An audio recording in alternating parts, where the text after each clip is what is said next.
All right, welcome everybody. I am Paddo. With me is Umbrella and Deceptical, not Duelyst. Well, the spirit of Duelyst is with us. But this is the Duelyst rundown for patch 0.0.17. I'm just going to call it point 17 these days, but mainly we're going to dive into at least some of the small changes here, but we're going to be changing our format a little bit. So we cover kind of the meta and some other stuff and kind of the stuff that's going on in the community for the week. So first and foremost, how you guys doing? Having a good night. Glad to be here, as always. Pretty hyped for this upcoming card. Oh, you mean this card? 8 Gates? Whoa! Yeah, so 8 Gates just came out. Basically, spells you cast this turn get too much more damage. So I'm gonna leave the floor to the Songhai veteran here, Deceptical. What do you see in your future with this card? I've been excited for a long time, wondering what the other legendary spell was going to be, and I think the spell is pretty cool. It's something that there are some fun uses for it with like Phoenix Fire, Ghost Lightning, and Spiral. We're back to 7 damage Spiral, people. That was something in the old days. That was ridiculous. But this card also, like, I presume down the line there will be other avenues and different types of damage spells in Songhai's future, I can only presume. So the spell will grow with the faction. I also think the art is completely awesome. I'm hoping the in-game art that comes with it will be as epic as that looks. Because if the general like goes Super Saiyan, I will just like stand on my chair and scream. Yeah, it's actually modeled after, I believe, like Rock Lee from like Naruto. So any Naruto fans out there with like the 8 gates and he's unlocking it, I think there's like some similar poses on the internet. If you Google search that of him, just kind of like flexing, and it looks different. Like obviously he's not on fire, but he's honing his chakra, if you will. But Umbrella, what do you think about this card and how it changes like kind of like the state of the game? I think it's pretty exciting as well. Songhai's already in a really cool place in terms of, again, we're always moving forward. We're always shifting these factions towards more faction diversity. This is definitely the best patch feeling for faction diversity, and I feel like the next goal has got to be moving into deck diversity, and Songhai is king of that. Songhai already has so many different decks you can run. Potentially this could open up another one. Again, it's still sort of like a late game, but if you're getting to late game and you hold you need to hold very little, like a Phoenix Fire and a Spiral, or like 3 Phoenix Fires, that's a little bit more, but you can be looking at late game just randomly being able to kill your opponent like cross-board with spells for about like 15 damage. Like that's a pretty generous kill threshold. Obviously they already have ways to deal this much burst, so it's not anything new, but it's like a different way. And it's going to be interesting to see how it layers on top of strategies they already have, as well as opening up potentially more strategies. Also, obviously this was the out we needed for Twin Strike to finally see tons of play. Twin Strike now going to be dealing 4 damage to 2 things. So that's like, it's like 8 damage, which is it's just a lot of damage. I don't know if you guys know the number 8's pretty big. How do you feel about the number 8? Umbrella, you're fired. Phoenix fired? Okay. And with that, we're gonna hang our heads in shame and move on to the other actually bigger change that kind of feels when you initially read it, but basically now using abilities or spells that clone a unit now exactly clones the unit. So before it used to be like I play a Mirage Master and it copies whatever the basic copy of the card is. Now if I use a Mirage Master, now it's like boom, I have like your Silver Guard Knight with the like the Divine Bond on it. Like I get everything. I don't just get like the base card. Conversely, if you have a unit that's damaged, it's not as good to copy anymore, as some factions used to abuse. So, what do you guys initially think of this change, and like how will it change the decks that you currently play? I think it's interesting in regards towards certain strategies like Lionar using things like War Surge or casually like Lionheart blessing some of their provoke units, because if you Mirage Master that, like suddenly you have that guy with those buffs. So buffing is going to be, you got to be a little more careful.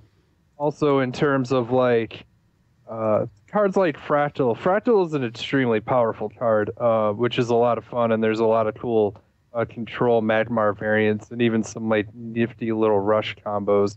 But if Magmar gets like, as people refer to as the God Hand, and like turbo out a Slither Elder or a Dark Nemesis using like Flash reincarnations, he's still worth fractaling, but it'll be a smidge easier to deal with in terms of them getting such an advantage, allowing the other person to come back, which I think that that's a pretty reasonable counterbalance, and it still makes Fractal a very powerful, valuable card, regardless. Yeah, for sure. Umbrella, do you think this makes like Mirage Master now? Like, because I actually rarely ever saw the card played in a Vitruvian deck. Do you think this makes it almost like a staple kind of card that you could run now in certain matchups? I don't know that it's going to be a staple card. Mirage Master, well, in certain matchups, Mirage Master was actually pretty good in certain matchups already. I think what's really interesting about this change is it feels more thematic than it feels like strictly a buff or a nerf. Mirage Master, as was already mentioned, like copying buffs is going to be very real. But on the flip side, copying damage things is going to be a little bit weaker. So like a good way to think about it is War Beast. A lot of times you're seeing, like, you would see a fractal replication on a War Beast, either the turn after or with Flash, which is just a really cool play. Those War Beasts are going to have 1 less HP, so like across the board, they're going to be worse. But on the flip side, like if you were playing Mirage Master on a War Beast, you're now going to get a damaged War Beast. So in that sense, it's actually going to be worse. But the other side of it is things like Grow or Dark Nemesis, which is seeing a lot of top curve in Control Magmar. Dark Nemesis is likely going to hit play, start the next turn, deal them 4, go up to that 8 power. It might take a little bit of damage, but when you copy it, you're going to be getting other 8 power units. So potentially, like, it has the potential to be worse as well as the potential to be better. I think it feels a lot more satisfying. It makes a lot more sense to feel like an actual copy of the unit. But I think it like shifts power around a little bit, and I'm going to be really interested to see how that plays out. Yeah, definitely gonna. I mean, I'm gonna play around with Mirage Master a lot more. I'm interested in how it's gonna affect other cards, especially down the line, and if they introduce cards as well that might actually have copy effects. But I'm gonna just quickly run through some of the bug fixes they have, mainly because some of these are really good quality of life improvements. So, I mean, if you've had your sound off for the past while because every time you go back to the browser, it like makes your ears bleed, that's been fixed, hopefully, they say, but I imagine it's probably going to be a good spot now where you can listen to all those cool sound effects and the music again. They also fixed an issue with all the mana costs, like it would show that you couldn't cast the spell even though you could, or like next turn, like that mana vortex you played still had all your spells in your hand reduced by 1, even though they really cost the original cost. So that confusion's out the window, which is going to be great for new players and just even people that don't want to have to think about like what their spells actually cost. And then you also have a fixed issue with a Cyrex and Artifact Hunter, which apparently were also having the ability to pull artifacts out of your deck when they died or came into play, but it actually wasn't taking a copy out of your deck. It was actually just giving you an extra one. So you could theoretically have 4 Regalias in your deck in some cases, or Onks or whatever extra spells that were in the faction. So definitely some good stuff now that just kind of like cleaned up, and it'll feel better as you play the game. But launching in further, we had a tournament this last weekend. We had Duelyst Community Throwdown. We had Saracen was our champion. It was Swiss format. He was playing Lion-R Control. I'm just going to quickly run through the top 8 decks here. So we had Saracen, Lion-R Control number 1. Cubes was Magmar Control at number 2. Third place was Spirit Friar. He played Songhai. He usually played like mid-range, and I think he mixed in a bit of Arcanist. He was interesting because he actually had specific decks against each faction when I was watching him play. So he actually had matchups already planned with specific decks. Fourth place was Atlanta with Abyssian, and then Anti-Rad, Calriel, Garrett Green, Ghost Bomb ran out the bottom half, and they were all a mix of basically Lion-R and Songhai players. So to launch into it, let's just start with like the winning deck, Lion-R Control.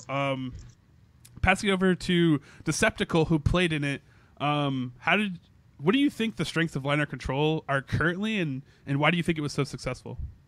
Liner Control offers just a lot of reliability with the units. Obviously, Linar's always been fairly consistent, having the Lion combo to rest on heavy provoke units. Regalia is still, even at 4, just an insanely valuable card, And then I think a lot of strengths of the Lionars in a tournament format right now, they have a lot of powerful sideboard options to sort of if they're up against Songhai, they can just pour on the heal to just keep topping themselves off at 25 and just making that reach not even a thing. Against things like Magmar, they can focus more on abilities like Tempest and Immolation to destroy eggs, and again, usually out-provoking your opponent and having ways of circumventing things with, again, the Lion combo. So a lot of I talked and tested with Saracen, and he spoke heavily on, like, the side deck potential of Lionar is really, really excellent at this point in time. Yeah, what are your thoughts on current Lionar so far, Umbrella? What do you think are the correct ways to go about, like, combating them? Like what deck, if I had a deck now, like what's actually is a good matchup against Lionar control currently? I think that's tough. I think again the lots of sideboard options are very real. I know, like, one of the nice things is that right now it's easy to swap into a different, like, set of answers, because we're really not seeing a ton of very aggressive decks. Even a lot of decks that are the more aggressive decks are kind of like blending into mid-range a little bit at the moment. Lionar, obviously, with just consistent value, very strong mid-range, can very easily switch in some cards to try and win, like, the control matchup. I know specifically, since the control matchup, like, since the game does drag on, things like Sunriser is really incredible in the control matchup. A lot of times it'll sit on the board a couple turns, and it'll be just yet another thing they're forced to answer. I think probably one of the better ways to deal with them right now, I would say, would be either pulling something out really early, like potentially, and it's really tough, especially for Songhai, because they're eating through all those heals. I could say, like, potentially Abyss could go off before they could lock down the board, but Abyss sometimes not being the most reliable, definitely a good place. Otherwise, I'd say, like, a late game Vitruvian deck, honestly, would have some really good answers to them. But I don't think, especially in the top 8 you mentioned, but in general, we're just not seeing a lot of Vitruvian this patch. Yeah, they definitely got a lot of changes to a lot of their big power spells and I think it's just been an adjustment period. I mean, something to note is right outside of this 8th range. I mean, same record overall, but just basically opponent win percentage change it. But Oren actually was one of the lone vet players, and so he was in the 9th slot, so he was just under all these guys and had 4 wins and 2 losses. But in some of the matchups, I think again too, is I think they just, like, I think Vitruvian also, like, depending on, like, what you're playing in that matchup, like, Lionar just has, like, super awesome counters to go against you, and then usually Songhai is a little bit, like, overly aggressive in the early stages for them to get through. But I mean, it is a potentially good matchup. But let's I mean, Deceptical, you played against Cubes' Magmar control. You took a game off of him in your first matchup. What was playing against that deck like? What are the strengths of that deck? That matchup was extremely fun.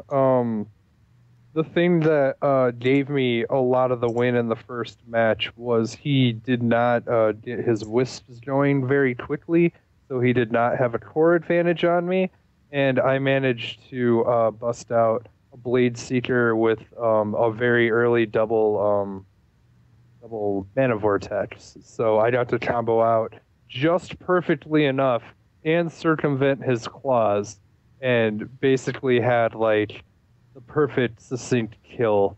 But after that, once he sideboarded, I think he had every available provoke unit outside of the giant 215. And he hid in the corner, and outside of a outstandingly awful misclick, I don't think I had any way of recovering from that match with their ability to heal infinite provokes practically. He crafted that deck very well to cause me massive amounts of disruption. How have you been faring, or what have you seen from Magmar control recently, Umbrella? Magmar control is very enjoyable.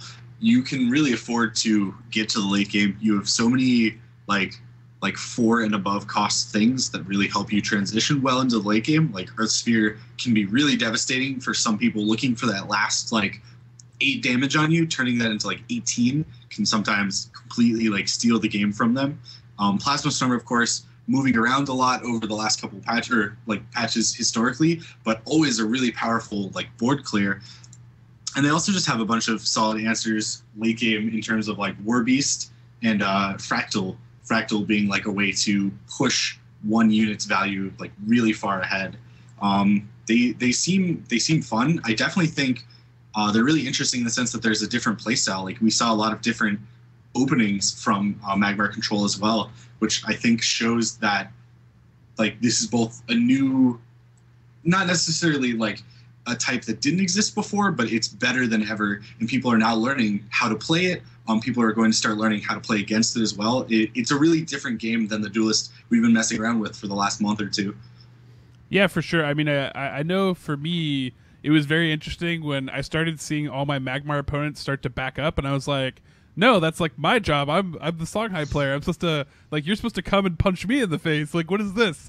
And they play more of like a counter punch style, which is, I think, very different because it's, again, like they're keeping distance so you can't really get to them with burst damage, but then they have the ability to just like turn on you, and like next thing you know there's a War Beast, or you're taking 8 damage from a claw combo or something like that, or they're just like waiting till 8 core and they're able to like Plasma Storm and Earth Sphere, and then they're like back up to 25, your board's clear, and they're like, hey, that was cool.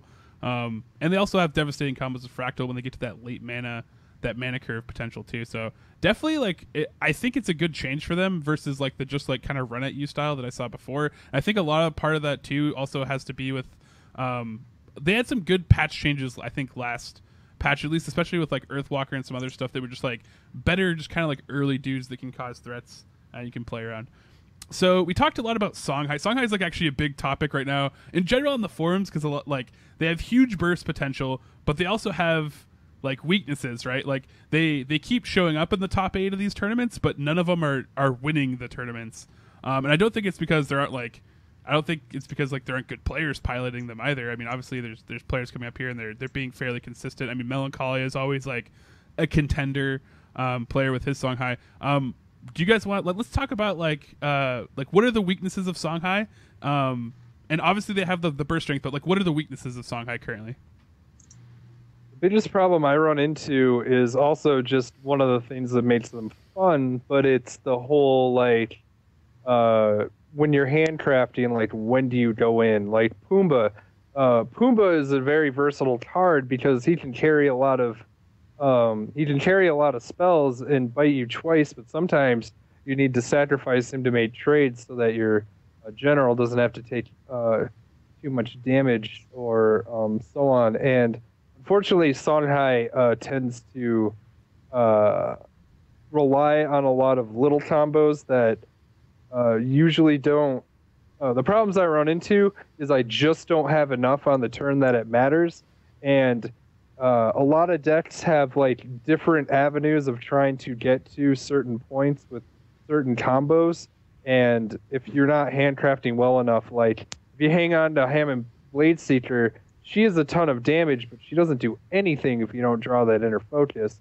Meanwhile, you can do like incredibly fun things with Chakri Avatar and like hand dump to make him grow to enormous sizes, but sometimes it's still not enough even when you're trying to do that.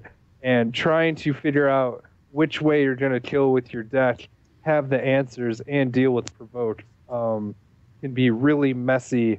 And if your deck draws poorly, it's even harder. Yeah, what are your thoughts on this, Umbrella? I definitely agree. It's heals, it's provokes, and I think a lot of it is a mix of being consistent and deciding how consistent you want to be, which are pretty different. So like against Lionar is pretty much being consistent the whole game. When you're playing Songhai, a lot of the times you're like, all right, like these 2 cards would do this much damage and kill that. You know, these 3 cards would do more damage. I wouldn't get to kill that. And everything comes together so well that you always have like pieces to put together to solve some sort of problem. but the question is, how many of those do you use at once? Like, how much is enough, and how much do you save for later? And I feel like the problem can be, like, maybe you go in too much and then you don't draw enough to solve the next problem, or the next problem might be like dealing them the last 5 points of damage. Sometimes you might like be conservative and use too little, and then it ends up not being enough in the long run. And I think a lot of that is a mix of playing your draw correctly and drawing well for the most part. The neat part is that so many of their tools work together well enough that as long as you build your deck well, they're going to feel fun, like pretty much every game. Like, you're never going to feel, for the most part, you're not going to feel like completely out of it, especially with Replace. But there are times where you have to be pretty careful about how you use your pieces. Yeah, I absolutely agree. I think inherently it's like you'll have that one game where they're gonna like maybe you draw suboptimally and they draw well, and like they like when they're like going and they're on fire, it's like it feels like, okay, there's no way I could have freaking won that game, right? But at the same time, like, there is this kind of like high skill cap with them where it's like, yeah, like you have all these pieces that work well together, but it's like, how much do you spend? How to like there's a lot more hand management than like just like, okay, I'm just gonna play the efficient dude on curve every turn, like, because they're not gonna be that faction. They're gonna be like, okay, how do I combo? Like, am I gonna gas myself if I do this? Like if you go for a big huge burst, like, yeah, maybe I can do 14, but if the response is like, I have no board now, and they just heal up like a portion of that damage, then it's like, okay, I already spent my 3-card combo. Like, now I'm hoping I draw into more something else to protect me. And that's kind of like, I think that's kind of like the tough part that like gets missed. It's like you just get like, it's like when you get steamrolled, you're just like, ah, damn, like there is nothing. And I feel like there's very few factions that do it as well as they do, like when it's going. Would you guys tend to agree with that? Oh, absolutely. I would say Songhai probably like the biggest faction that both gained like skill required to play and just fun in general from the changes to the draw mechanic. It was obviously good for every faction, but I feel like it affected Songhai the most in the best way possible. Yeah, I definitely felt like before when I was playing Songhai that, especially in the old hand rules, like eventually there was like a formula where it's like, because of their combo and everything replacing, it's like, okay, like then it didn't matter because like you would blow your combo and you're like, all right, like draw back all those cards. Now it's like you blow that combo, you're like, all right, what other piece am I getting back? If you get a bunch of creatures back and you have like no initiative and no board, you're like, okay, now I'm gonna have to spend a defensive turn, and then I'm gonna hope I draw into something else, and like it can put you in a lot of sticky situations. The interesting thing that I'm looking forward to, especially with 8 gates, is something that I've been playing around with a long time, which is more like a just like super heavy control Songhai. Like, you're basically like not even trying to do like, because you're not even trying to rely on the burst, because like the burst is so tempting and potent when it's there, but it does gas you. But they have, like, if you actually look at their faction, like now, especially with like once you get 8 gates can now become a kill condition, but they have so many just good like delete a card from the board, and eventually as you get late game, there's cards like Heaven's Eclipse, which is super underplayed, but eventually just becomes a kill any creature on the board because nothing can survive this much damage. And I think that originally the fear was that like something like Magic Sphere, I forget what they call it, but basically like, you know, the shield that makes you can't get targeted, like that anti-magic field. Yeah, anti-magic field, yeah. Like I think the fear was like anti-magic field, like once like that got changed, it was like, oh yeah, this is the new hotness. But then like everybody took it out of their decks. So it's like you don't even really have to, like, beyond like the occasional Sand Howler and a Vitruvian matchup, like there's not very many instances where you actually have to worry about that as a Songhai player. So things like Onyx Bear Seal and Eclipses and Deathstrike Seals can actually be pretty potent if you want to play a long game and kind of build up to a hand where you can combo out a bunch of damage to try to win, which is interesting. I hope like that gets explored now as the faction goes along. But we haven't we talked a little bit about Vitruvian. Abyss, you know, they have that like really big burst potential. Like, what are your guys' current thoughts on Abyss's state in the game? Like, they got a lot of buffs last patch with their Wraithling Swarms. Now they have one more, which actually leads to really crazy openings where they can just kind of like explode onto the board turn 1. They have, Dark Transformation is now a really good card that I'm seeing pretty much played universally in most decks now. What's their state like right now? They still suffer from the not having the piece you want sort of situation that Songhai also has, but they're sort of in the same boat in the same way we're describing Songhai, where when they're on, they are on, and you weren't even in the game.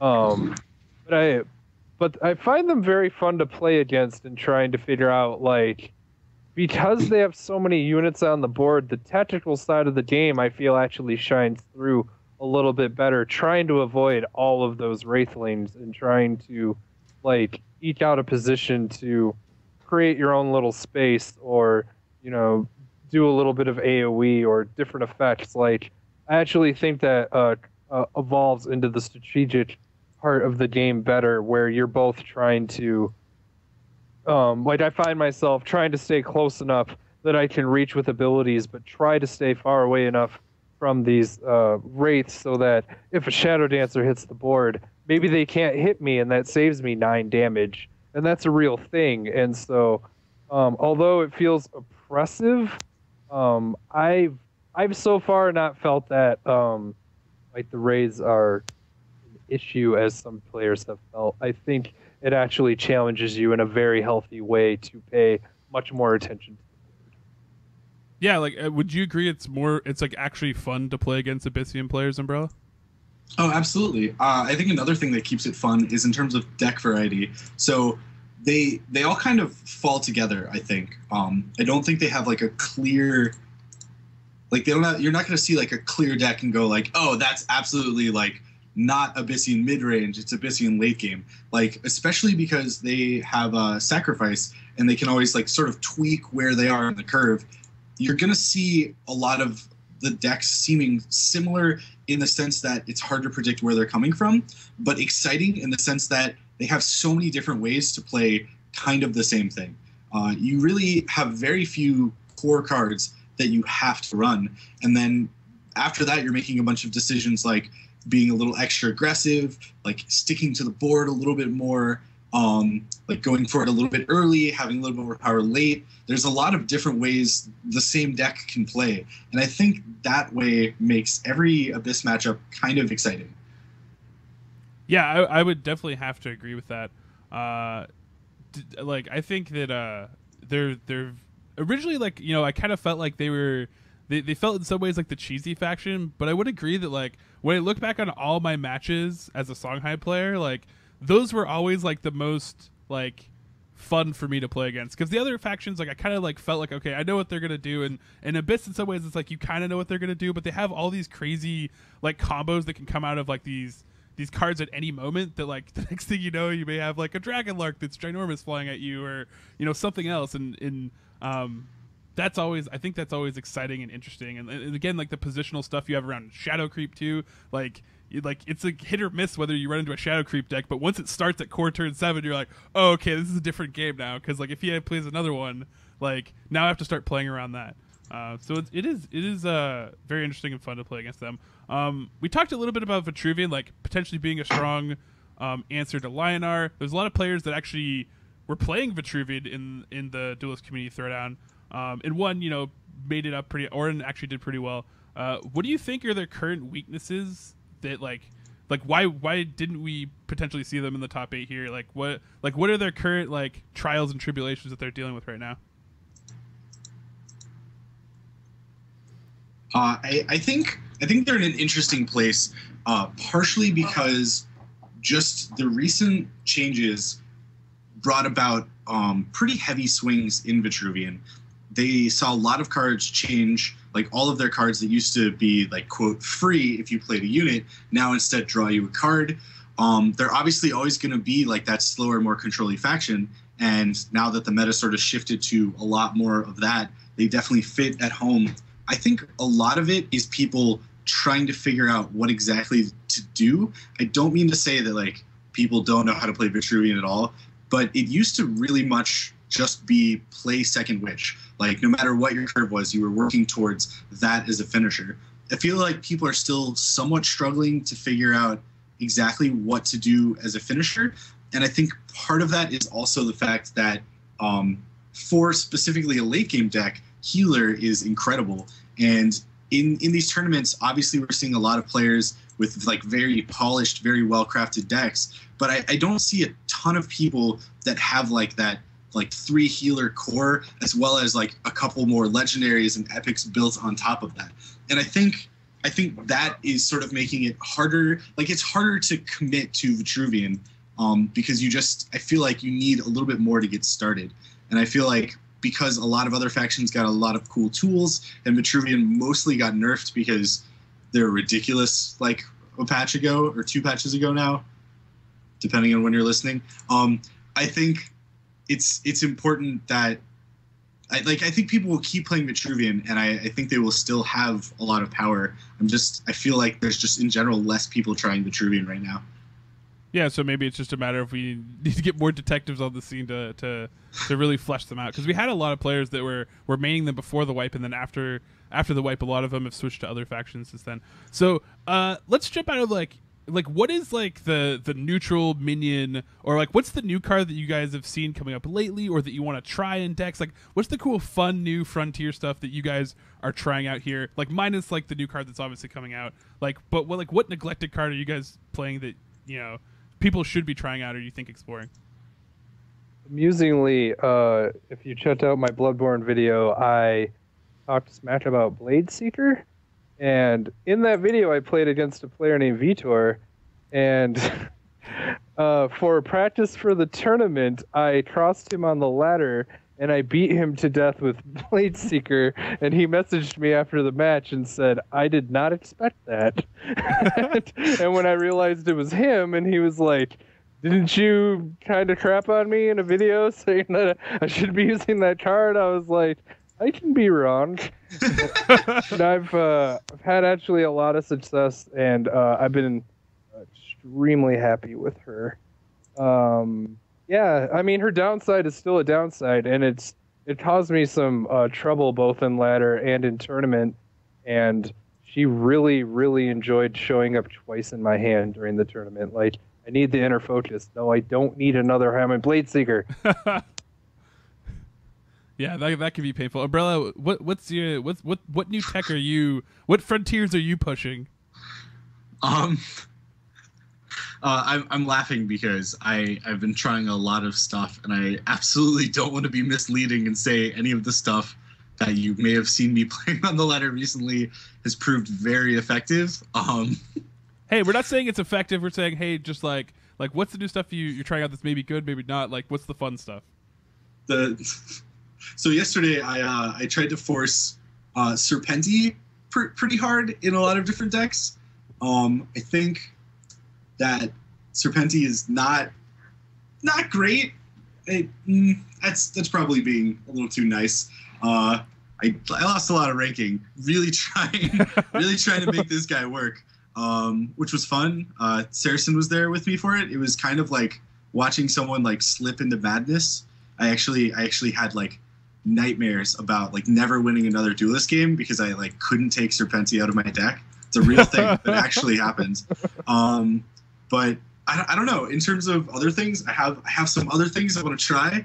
I really want to try, based on some experimenting yesterday, I really want to try a specific Songhai build that has Piercing Mantis and a Magmar build that has Sunseer, but I won't say too much else for now. Okay, so you're gonna save the secret tech for next week, is what you're saying. You report back on us. Everyone like sit on the edge of your seats for an entire week, and next week will be like, didn't work. Wasn't like it was awful. It was way worse than Serpenti. I'm like rank 10 now. This is awful.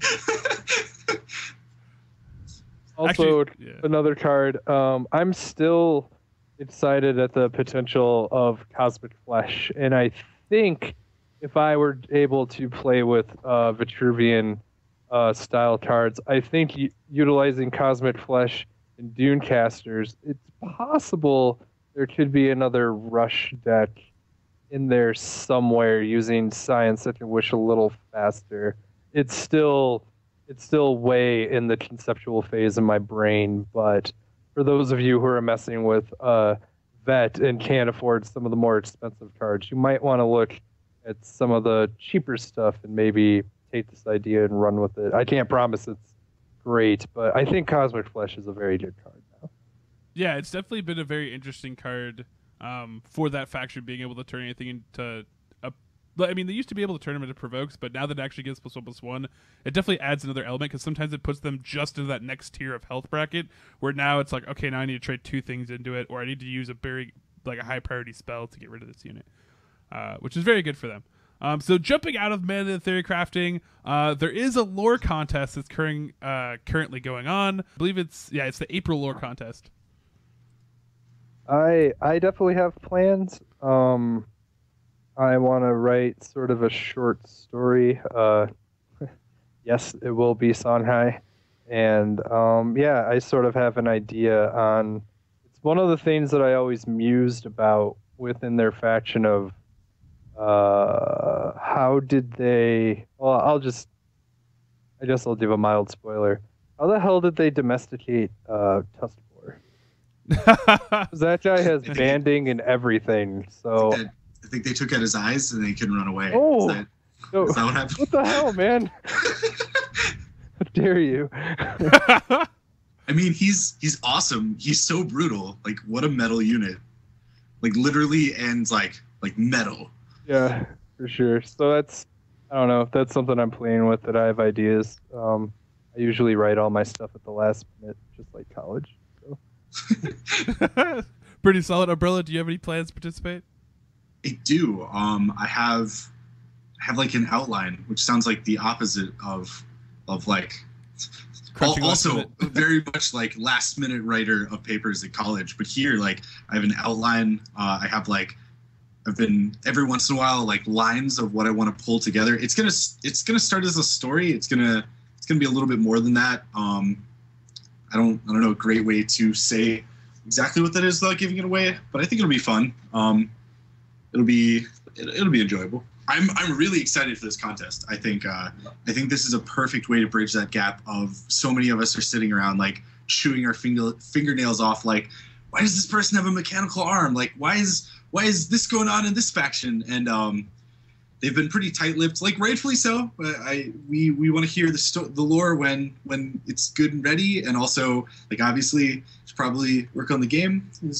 Yeah, it's kind of important to get the game out. Yeah. But I mean, I have to agree. It's like when you look at any of like the art that they put out, right? Like every single art piece is inspiring, and a lot of times too, it's like I don't know, but like in every art piece, there's a dude in a cloak, like, you know, kind of like wandering through these cities. Like, who's that dude, right? Like that's not even mentioned, but it's like it's a huge point of like a lot of their stuff. Like, there's a lot of stuff like that that's actually, you know, cool, and I'm like looking forward to. It's like just give me anything. I think this is a cool way for the community to dive in. Also, people that aren't like there's a lot of people that just like aren't competitive minded with the game. Like, they got into it because they love the art and the sprites, and they don't really care to play competitively, but they want to dive in and be involved in the community, and they want to like share like their views on like what like in cool speculating. Like, maybe, hey, some of this stuff becomes like maybe some of it might become part of lore, right? I know that. Like, one of my favorite threads on the forum, I don't know if you guys have like dipped into it or not yet, but the one where it's like the lore text thread, have you guys seen that one? Oh, absolutely. I've added some to that as well. It's a lot of fun. I've been meaning to jump on that for sure.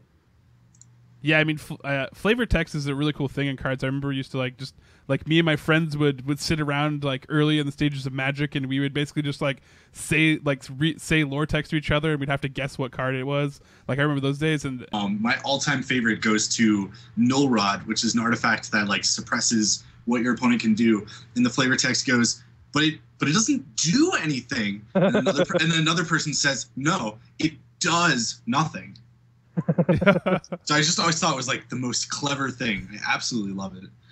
Yeah, that's completely awesome. But yeah, so April lore contest is coming up. It's being run by Ash and Serendipity. The first is April is when submissions open. So hopefully this isn't one elaborate April Fool's joke, because that'll be really crappy and a really great troll to everybody. But I guarantee you it's probably not. Actually, I know it's not. And so, so basically April 1st comes around. If you haven't heard of it and you're just seeing this video, like, hop onto the forums, check it out, come up with something, submit it. I'm sure it's going to be a lot of fun. I might even try my hand at some point if I find time somewhere in my life to work on it. But other than that, like, that pretty much wraps up this week of the Duelyst Rundown. Do you guys have any last comments or shout-outs or anything for this week? Shout-outs to Vitor, again, just being a good sport about the Bloodborne video, and calling me out when I beat you in the ladder. You're a cool player, and yeah, hopefully no hard feelings. Keep using Ham and Blade Seeker. Anything from you, Umbrella? I'm gonna say shout outs to Serpenti for keeping me up at night and making me really think hard about my life decisions in terms of Duelyst. So everybody, don't play Serpenti. He's gonna become like your new Precious, and you're gonna be obsessed with it. Don't become an Umbrella. Basically, play Arcane Lore Master, but do not play Serpenti. It's the devil. So with that, I'm Paddo, Umbrella, and Deceptical. We're gonna be out for this week. Thanks for joining us, and tune in next week. God, I just want to make the derpiest 8-8 deck tomorrow. Twin Strike, anyone? Can we joke about how like sweet this is with Twin Strike? Like, can we do that? As long as you correctly portray your sarcasm, then yes.